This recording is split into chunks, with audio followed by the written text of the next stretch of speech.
क्या हम ठंडा में बर्फीले हो गए? जोर से कहें, बोलो यीशु मसीह की। अभी भी लगता है ठंडक हावी हो चुका है। मैं देखना चाहूंगा यहाँ कितने लड़के हैं और कितने लड़कियां हैं। कारण क्या पता है? बाइबल के आधार पर लड़कियों का सर में ओढ़ना होना चाहिए और लड़कों की सर पे ओढ़ना नहीं होना चाहिए। सही कहा मैंने? पादरी साहब भी कह रहे हैं। इसका मतलब हम यहाँ देखना चाहते हैं सबसे पहले कितने लड़के हैं, कितने लड़कियां हैं। मैं फिर से कहना चाहता हूँ, बाइबल के आधार पे लड़कियों के सर पे चुनरी होना चाहिए, कैप होना चाहिए जब हम चर्च में आते हैं। लड़कों के सर पे कुछ भी नहीं होना चाहिए। सर में मतलब जंगल झाड़ी होना चाहिए। ओढ़ना, चुनरी, कैप नहीं होना चाहिए। अगर है तो फिर हमें लगेगा वो भी लड़की है। बोलो यीशु मसीह की। अभी भी मजा नहीं आया। मैं आया हूं टाटा स्टील नगरी, लोहन नगरी से। अगर आप ऐसी हल्की आवाज से बोलोगे तो फिर आपकी यहाँ की बदनामी हो जाएगी। हम जगह जगह घूमते हैं, इसलिए कम से कम आपका इज्जत के लिए थोड़ा जोर से बोलते रहना। क्योंकि यीशु मसीह की बोलूं तो आप थोड़ा ऊंची आवाज से कहना, भले रात में थोड़ा सा खाना ज्यादा खा लेना। बोलो यीशु मसीह की।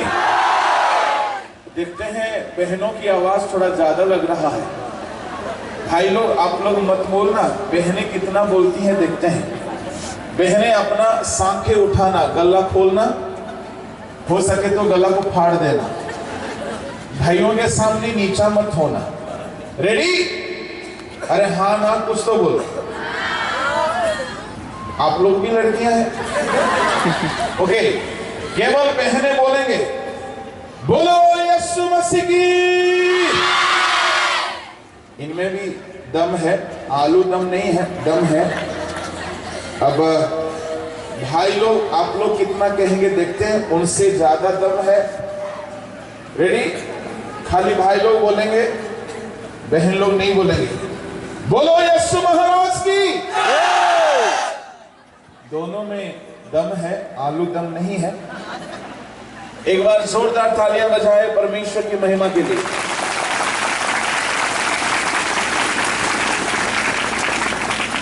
एटा की जोरे बोला जावे, इसको जोर नहीं बोला जाता है।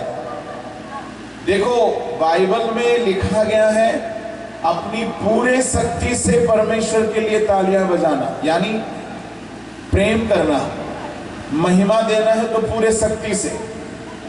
बाइबल में लिखा गया है, परमेश्वर को प्रेम करो तो मरा हुआ जैसा, बेजान जैसा नहीं, पूरे शक्ति से।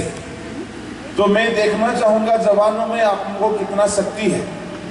एक बार देखो, हाँ या ना, कुछ तो बोलिए। देखो रात के ना 7:30 बजे के बाद मुझे कम सुनाई देता है, इसलिए थोड़ा सा जोर जोर से बोलना। আমি রাত্রি 7:30টার পরে আর ঠিক সে শুনতে পারি না, তার জন্য আপনারা একটু জোরে জোরে বলবেন। আমি ঠিকই বাংলা বলছি তো? चलिए एक बार जोरदार तालियां बजाइए यीशु मसीह के लिए।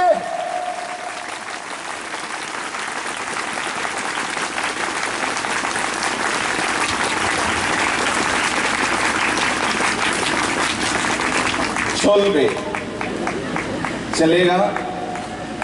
परमेश्वर के नाम की धन्यवाद हो। मैं आज खुद को बड़ा किस्मत वाला समझता हूं कि आज इस 9th एनुअल कॉन्फ्रेंस 2019 में और CNI के इस सभा में परमेश्वर ने मुझे अवसर दिए हैं, इसलिए मैं परमेश्वर को धन्यवाद देता हूं। और साथ ही साथ मुझे जिन भाइयों ने यहाँ के लिए चुने हैं, भाई भुवन जी, और भुवन जी ने कहा, और भाई गुरुजी, मतलब गुरुजी नहीं, उनका टाइटल गुरु है, और साथ ही साथ मंच पर पधारे हुए तमाम प्रभु के दासों का और भद्र सिंह जी का, तमाम डीकन महोदय का और आप सबों का बहुत बहुत मैं धन्यवादित हूँ कि आप लोगों ने आपकी इस सभा में 3 दिन, 2 दिन, आज मिलाकर 3 दिन इस सभा में आने का और सेवा देने का अवसर आपने दिया है। इसलिए आप सबको मैं परमेश्वर को बहुत बहुत धन्यवाद देता हूँ। बोलो यीशु प्रभु की। आपकी बगल वाला को जरा सा देखो, हैप्पी टेंट वाला स्माइल दिखा कर दे और बोलो आप बहुत सुंदर लग रहे हैं। आप क्या बगल वाला से नाराज हो? नहीं है ना? अरे आपका बगल में कौन है देखो ना, इंसान है, दुश्मन है, आत्मा है, परमात्मा है। अच्छा ऐसा नहीं, सुनो, आपके बगल वाला से दाहिना हाथ मिलाओ, राइट हैंड मिलाओ और बोलो 9th कॉन्फ्रेंस में। आप लोग सब बगल वाला से बात नहीं करते, तो बगल वाला से दाहिना हाथ मिलाओ और उससे बोलो इस 9th यूथ कॉन्फ्रेंस में। नहीं सुनाई दिया आवाज? बगल वाला का हाथ हिला हिला के बोलना। 9th यूथ कॉन्फ्रेंस में आपको बहुत बहुत मुबारकबाद।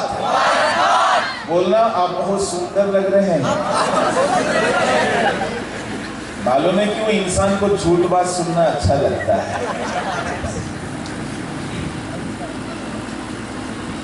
हालेलुया, परमेश्वर के नाम की धन्यवाद हो। आज प्रारंभ दिन है, पहला दिन है। मैं ज़्यादा कुछ नहीं कहूँगा।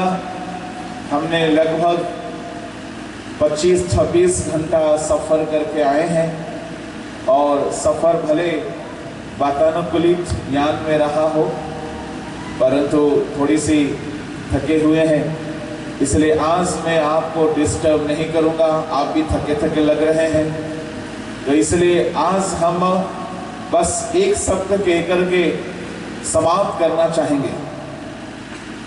1-2 गाना आप लोगों को हम सिखाएंगे, कल सिखाएंगे, आज नहीं सिखाएंगे। और मैं जानता हूँ नॉर्थ ईस्ट के, बंगाल के जो बूढ़े बूढ़ियाँ हैं बहुत अच्छा गाना गाती है। सही बोला मैंने? देखो रात के 7:30 के बाद ना मेरा हिंदी भी थोड़ा सा खराब हो जाता है, तो ऐसा कुछ खराब हो गया तो नाराज नहीं होना। आप लोग बहुत अच्छे हिंदी जानते हैं, আপনারা ভালো হিন্দি বলতে পারেন, আপনারা ভালো হিন্দি জানেন, তার জন্য আমরা যদি একটু মিস্টেক করি তো আপনার সংশোধন করে নেবেন। ঠিক বললাম? ঠিকই বলছি? আজ আমি তো বাঙালি ছেলে, আর কি করব। परमेश्वर के नाम के धन्यवाद हो। मैं आज इंट्रोडक्शन के तौर पर 5-7 मिनट लेकर के समाप्त करना चाहूंगा। मेरा नाम है जितेंद्र कुमार लीमा, पर लोग मुझे प्यार से नाम को काट छांट करके जीतू लीमा बोलते हैं। और हमेशा शॉर्टकट का जमाना है, तो लोगों ने मेरे नाम को ही छोटा कर दिया। और अगर कहीं भी उड़ीसा में, झारखंड में पूछा जाए जितेंद्र लीमा तो लोग नहीं जानेंगे, क्योंकि वो सर्टिफिकेट का नाम है। तो इसलिए थोड़ी सी किसी जगह में लोग जितेंद्र बोलते हैं, किसी जगह में जीतू बोलते हैं। तो आप मुझे जो भी बोलना बोल सकते, मतलब दोनों नाम से, बंदर हाथी ऐसा नहीं बोलना। आप मुझे जितेंद्र लीमा के नाम से समझ सकते या जीतू लीमा के नाम से। मेरा जन्म जो है उड़ीसा के रायगढ़ जिला में गुणपुर शहर में हुआ और मेरा बचपन जैलुम इवांजेलिकल लूथरन चर्च में बीता। मैं एक पादरी का खानदान का हूँ। मेरा दादाजी एक पादरी है, अभी भी है, मतलब पादरी पद में नहीं है, परंतु विकेट उनका गिरा नहीं है। समझ रहे हैं ना, विकेट नहीं गिरा मतलब? देखो, आप जवानों को देखने से थोड़ा सा जवानों की भाषा में बात करने में अच्छा लगता है, और बड़े बुजुर्गों को देखने से थोड़ा सा बुजुर्गों की तरीके से बात करना अच्छा लगता है। शायद आपको नाराज नहीं लगेगा मेरी बोली से। क्या नाराज लगेगा तो बोलिए हालेलुया। आप लोग बहुत अच्छे लोग हैं, परमेश्वर के नाम के धन्यवाद हो। हमारे दादाजी के समय से हम लोग मसीह यीशु को ग्रहण किए। दादाजी हमारे आज भी जिंदा है, उम्र उनका 94 है, बस सेंचुरी के लिए कोशिश कर रहे हैं। अब तक बूढ़े साहब की आंखों में चश्मा नहीं लगा, आज भी यूं बाइबल पढ़ते हैं, सब खाते हैं, पचाते हैं। तो मैं उन्हीं का बड़ा पोता हूँ, और बचपन से मुझे परमेश्वर का सेवा करने का इच्छा था। तो छोटे उम्र में, मैं 15 साल के उम्र में, लगभग 15 साल की उम्र में मैं परमेश्वर को अपना हृदय में जगा दिया। 15 साल की उम्र वालों को लोग टीन एज के जवान कहते हैं, और टीन एज में ना दिमाग बहुत टिनटिनिया रहता है। सही कह रहा हूं मैं? दिमाग में ना बत्ती टिन टिन टिन होते रहता है। उस उम्र में लोग खुद को बड़ी दिमाग वाले सोचते हैं, तो बेवकूफ रहते हैं। खुद को बड़ा शातिर समझते, बुद्धिमान समझते, खुद को बड़ा हैंडसम समझते, बड़े बंदर जैसा क्यों ना दिखे, खुद को बहुत सुंदर समझते, खुद को पता नहीं क्या क्या नहीं समझते। तो टीन एज में परमेश्वर को ढूंढना इजी है? इजी नहीं है। खेल कूद मस्ती दुनियादारी में फंसे रहने का उम्र है। बड़ी बड़ी बातें करना, डींग मारना, झूठ बोलना, बहुत बड़ा बड़ा बात करना। तो मेरा भी कुछ उसी तरह का समय था। मैं 2 साल के लिए बड़ा दुनियादारी में चला गया था, जब मेरा उम्र था मात्र 14 और 15, यानी कम तो उम्र का था, परंतु देखने में कम नहीं लगता था। बहुत लंबा हो गया था, हेल्दी हो गया था। तो मेरे अंदर में एक भूत सवार था। क्या सवार था? सब कोई बोले। और आपने भी भूत को देखा है?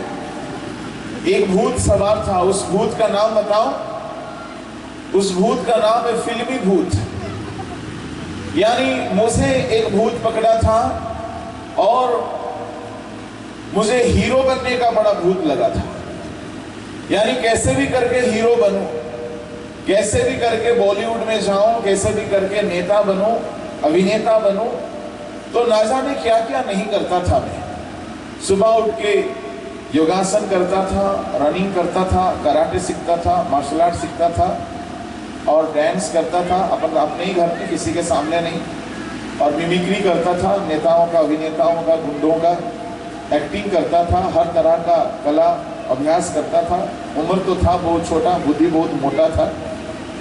तो एमनी चिल्ला मार की। तो ऐसे होते होते जब मेरा और ज्यादा दुनियादारी में घुसने लगा, तब क्या हुआ, एक झुंड लोग आए। ऐसे ही सभा नहीं था, वो छोटा सा सभा था, और वहां एक बहन ने परमेश्वर की शक्ति में भरपूर थी, और वो मेरे पापों को बताने लगी। वो प्रभु का वचन बोलने लगी, और इतने शक्ति था उसके पास, किसी का भी पाप बता सकती है। वो उतना उपवास करके, प्रार्थना करके, वो ऐसा परमेश्वर से शक्ति पाई थी। उसके पास कोई भी गए, सबका पाप बता देती थी। मतलब दिन, महीना, साल, कौन सा जगह में, तो मेरे बारे में बताने लगी। क्योंकि देखो, मैं तो कराटे सीखता था ना, तो कराटे सीखने वाले मारते ना बहुत ज्यादा, हम तो पेड़ को मारते थे, दीवारों को मारते थे, तो कभी कभी मन नहीं भरता तो किसी को भी मार देते थे। तो ऐसे में थोड़ा पंगा हो जाता था, थोड़ा गड़बड़ हो जाता था। तो कूदना फांदना हमारी आदत था, क्योंकि भाई हीरो बनना है, भूत लगा हुआ। तो किसी का दीवार कूद के जाके वहां से अमरूद चोरी करके खाना है। तो कहीं ना कहीं कूदते रहना, नहीं तो अपने ही वरांडा में कूदते रहना। तो वो बहन इतना शक्ति पाई थी उपवास करके, वो बताने लगी हमने कब कहाँ किसका पेड़ का चोरी किया, कब किसको मारा था, कब किससे झगड़ा किया था। तो मुझे बड़ा ताज्जुब लगा, ये कैसे हो सकता है। फिर वो इतना दम के साथ बोल रही थी कि सुनने वाले लोग थरथराने लगते थे। अगर किसी का छुपा हुआ पाप को बता दे तो किसी को भी डर लगता है कि नहीं। तो हमें भी डर लगने लगा, और उसके पास ऐसा शक्ति था कि मेरा सारे पाप बता दी, और मुझसे कही कि मन फिराओ,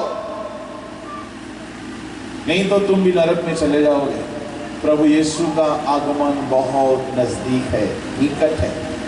तो मुझे डर लगने लगा, क्योंकि दुनिया में ऐसे ऐसे स्थिति तब हो रहा था। तो मैंने रोने लगा, मैंने बोला अब ये फिल्मी भूत को विदा करना होगा। तो मैंने बहुत रोया, मेरे सामने बहुत लोग आए, बीमारी से चंगाई पाए, छुटकारा पाए, कई तरह के अजूबे काम हमने देखा। और वो बहुत जोर से कहती थी यीशु मसीह बहुत जल्द आने वाला है, सुधर जाओ सुधर जाओ सुधर जाओ। उसके पास कुछ भी असंभव नहीं लगता था। बीमार आते थे, चंगे होके जाते थे। कोई सवाल लेके आता, सवाल का जवाब दे देती थी, क्योंकि साक्षात परमेश्वर की शक्ति उसमें रहता था। वो लड़की भले हमारी उम्र की थी, परंतु ऐसा शक्ति से भरी हुई थी। मैं परमेश्वर को धन्यवाद देता हूँ कि उसके द्वारा हमारा जीवन परिवर्तन हो गया। हम सिने सितारा से आज परमेश्वर की तारा बन गए। मैं परमेश्वर को धन्यवाद देता हूँ कि उसके बाद प्रभु की सेवकाई में, पढ़ाई में हम ध्यान देने लगे। फिर छोटी उम्र में प्रभु की सेवा के लिए हम घर से निकल पड़े, 18 साल की उम्र में। कितने साल की उम्र में? 18 साल की उम्र में। और मेरा पढ़ाई डिसकंटिन्यू हुआ, परंतु परमेश्वर मेरा शिक्षक बना, मुझे सारी बातों को परमेश्वर सिखाया। और मुझे परमेश्वर जहाँ जहाँ जाने को कहा मैं वहाँ वहाँ गया। और आज लगभग 22 साल हो गए, 21-22 साल हो गए परमेश्वर के मिनिस्ट्री में। और मैं जमशेदपुर में रहता हूँ, और हमारी चर्च है, चर्च ऑफ गॉड नाम से। और हमारी परिवार है, मम्मी पापा मेरे साथ है, और हमारी नहीं, मेरी एक ही पत्नी है और एक ही बेटी है। और हम मिनिस्ट्री करते हैं पूरे परिवार के साथ। और उड़ीसा में कई जगहों में जहाँ इस तरह की सभाएं होती हैं, अक्सर मैं जाता हूँ, बुलाए जाते हैं और सेवा देता हूँ। और इस तरह सेवा करते करते आज आपके सामने खड़ा हूँ। बोलो यीशु मसीह की। ये मेरा छोटा सा परिचय है। मैं आपको एक जवानों को देखने से मुझे बहुत खुशी लगता है, क्योंकि मैं इसी उम्र में प्रभु को ग्रहण किया था। और ये बहुत ही कच्चा उम्र है, और इस उम्र में परमेश्वर को ग्रहण करना बहुत बड़ा विषय होता है। परंतु एक बात बताना चाहूँगा, कुछ जवान लोग मीटिंग में आते हैं, वचन सुनने को नहीं आते हैं, बस थोड़ा एंटरटेनमेंट करना है, इसी मकसद से आते हैं। और कुछ जवान लोग आते हैं, बस 2 दिन थोड़ा टाइम पार करना है, मीटिंग के साथ साथ कहीं कुछ सेटिंग हो जाए, तो इसी इरादे से आते हैं। पर यहाँ के लोग ऐसा हरगिज नहीं है, बिल्कुल भी नहीं। यहाँ के लोग सब अच्छे हैं, बहुत अच्छे हैं। बहनें तो बहुत अच्छी है, भाई तो उससे भी अच्छे हैं। ये तो बड़ा स्वर्गदूत है, कोई भूत नहीं है, बिल्कुल स्वर्गदूत जैसे आप लोग बहुत अच्छे हैं। परंतु कई जगह में ऐसा होता है। तो मैं आपसे कहना चाहूँगा, अगर कोई पाप में रहता है, वो कभी भी कामयाब नहीं होता है, वो कभी भी बरकत नहीं पाता है, वो कभी आशीषित नहीं पाता है। एक वचन में पढ़ाना चाहूँगा कि सभोपदेशक में सुलेमान ने कहा जवानी के दिनों में अपने सृजनहार को वो स्मरण कर, अपने सृजनहार को स्मरण कर, क्योंकि ऐसे दिन आने वाले हैं तब तू कहेगा कि ये सब से मेरा क्या लाभ है, मेरा क्या फायदा है, क्या भला है। मैं आप सबसे कहना चाहूंगा, मेरे अजीजों, भाइयों, बहनों, छोटे बड़े, मैं आपसे कहना चाहूंगा, ये 3 दिन का समय आज मिला करके परमेश्वर आप सबको आशीष देगा और आप यहां से नया होकर के जाओगे। बोलिए आमीन। आमीन। विश्वास करने वाले बोलिए आमीन। आमीन। बगल वाला को देखकर बोलिए आपको प्रभु आशीष देने जा रहा है। बगल वाला को देखकर बोलिए ना, नाराज तो नहीं है। म्यूजिशियंस है तो थोड़ा सा ऊपर आ जाएंगे, बस एक मुखड़ा, गला तो ठीक नहीं है, ठंडे में आया हूं, फिर भी थोड़ा सा आपके लिए बोलो यीशु मसीह की। नहीं हुआ, इतना आलसी ना बनो। एक बार जोर से कहो, बोलो यीशु महाराज की। देखो मेरा खत्म नहीं हुआ, आपका शुरू हो गया था, हो गया था, ये नहीं है। मेरा खत्म होगा, उसके बाद आपका डबल होना चाहिए। Okay, ready? अच्छा बहन लोग थोड़ा सा